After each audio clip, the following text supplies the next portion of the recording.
Hello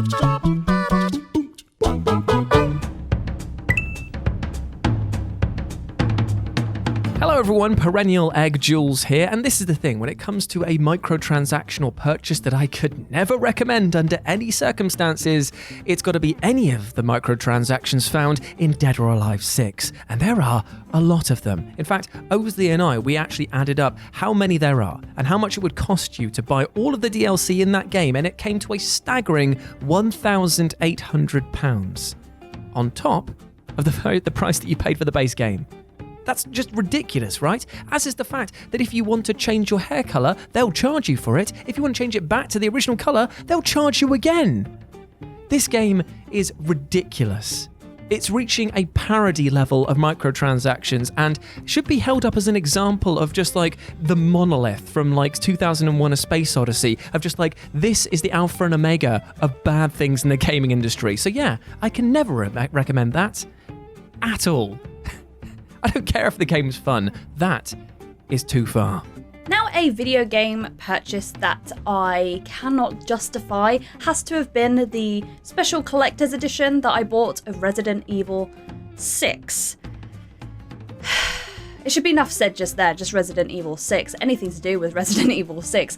I'm a huge Resi fan, and yes, I did play the entirety of Resi 6, maybe twice, because I loved the franchise and I wanted to see what was going on. I wanted to carry on with the plot line, I wanted to kind of see where everyone was at in their lives, but I really wanted the collector's edition because I was working in game at the time. It came in, it looked freaking awesome. I hadn't played the game and I needed it. It came in this really cool, massive, big tin box. It was all this Resi merch and stuff that it said was going to come with. It came with a big, baggy Resident Evil Ivy jumper, which I was super excited for, and all these other goodies, and I was very excited, and I'm pretty sure it was about £60 or £70 at the time, and if you've played Resi 6 then you will know that that is definitely not justified. That game is barely even worth a tenner in my eyes.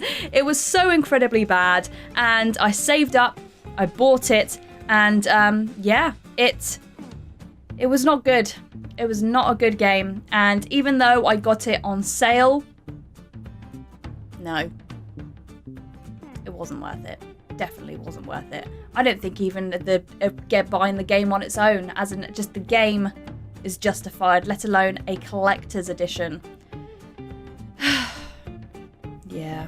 So, because I'm terrible with money and video games, there are so many different purchases that I've made that I simply cannot justify at all. And I have three big hitters currently with me.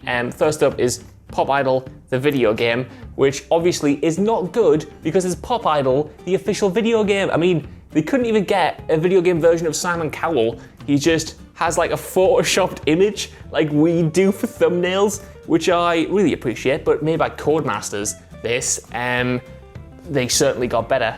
The Charlie's Angels video game, which, funnily enough, a bit of Josh Brown trivia for you here. The Charlie's Angels not only was a game that I really liked when I was younger, but also the official song that Pink did was the first CD I ever bought. That was for Charlie's Angels 2 Full Throttle. This one called G1 Jockey was a birthday present that someone gave me. It's not very good. Finally, I do have one recent purchase that I can't justify, and that's I bought some red tracer rounds in Call of Duty Warzone for £9. They were originally 16, almost 17 quid, because you get a few of the skins and a few of the goodies with them. But I had a few COD points up my sleeve, so I thought I'll treat myself to some guns that fire red bullets, because I just want to look cool. I want to look like the top streamers. I want to be recognized. Come on, guys, just let me in the club. Let me in the Warzone club. What skin do I need to buy to be thought of as cool? Like, just let me in. Just please. I play lots of Warzone, and I just want to look cool in it. And for me, that justified £9 being spent on things that probably make you worse at the game, because then everyone can see your bullets. Scott said I was mad when I bought those, and to be honest, I feel like in this entire video I've just let him down, because he wants me to play the Ori games, and I'm too busy playing Pop Idol and Charlie's Angels in G1 Jockey and buying red bullets in COD to do that. So, sorry mate, Right, I think I've actually still got tomato soup all over my mouth, but never mind, we'll crack on. The thing you should never ever find the justification deep in your withered soul to spend your hard-earned money on, when it comes to gaming at least, is those specific gaming chairs. I don't mean that, look, right, I'm the wrong side of 30. Anyone who wants to up their lumbar support game has my full backing, and I'm a big believer in just let people live. It's their money. If they want to spend it on any kind of tat or junk or Funko Pops, I don't really care. It's up to you. But where I draw the line,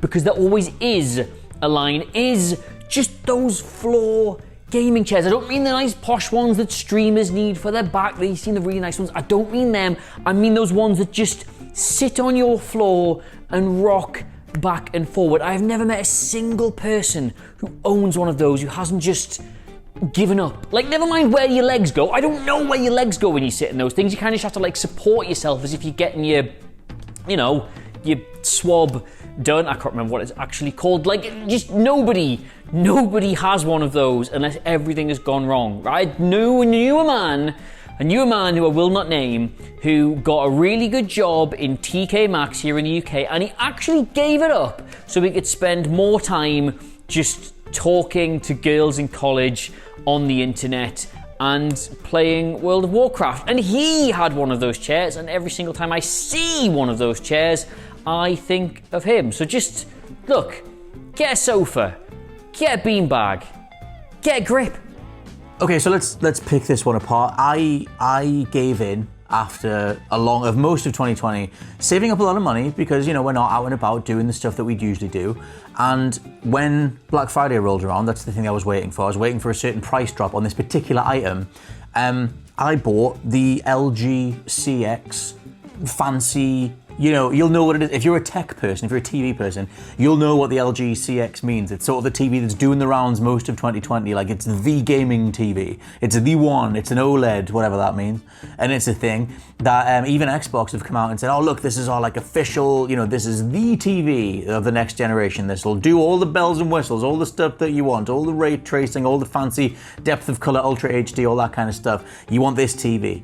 And so I just eventually, having saved up for it a lot, got one, you know, as of Black Friday sales, but literally felt sick ordering it because it's ludicrously priced.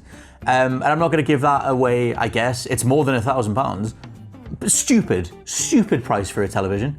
But I remember looking at the Black Friday stuff, I was like, oh, it's a couple of £100 less than it was before. I can just throw a month's wage at this, get something. And just sort of like crunched all my finance stuff and just went like, yeah, I think I can do this. Either I'm going to get it on monthly finance or I'm just going to literally throw a month's wages at it, like ish, to get this stupid purchase. And I remember clicking the button because I was like, yeah, I'm going to go for it. Clicking the button and just feeling insanely sick afterwards because that is a stupid amount of money to spend on a television. And as I'm recording this, I'm waiting for it to arrive. So hopefully it's actually worth it, even though regardless of whether it is or not, over £1,000 would be enough to buy 2 cars or, you know, food for most of the year or whatever. It's the more I think about it, the more stupid it is. But OLED and, you know, technology, maybe it's worth it. We'll see. Yeah?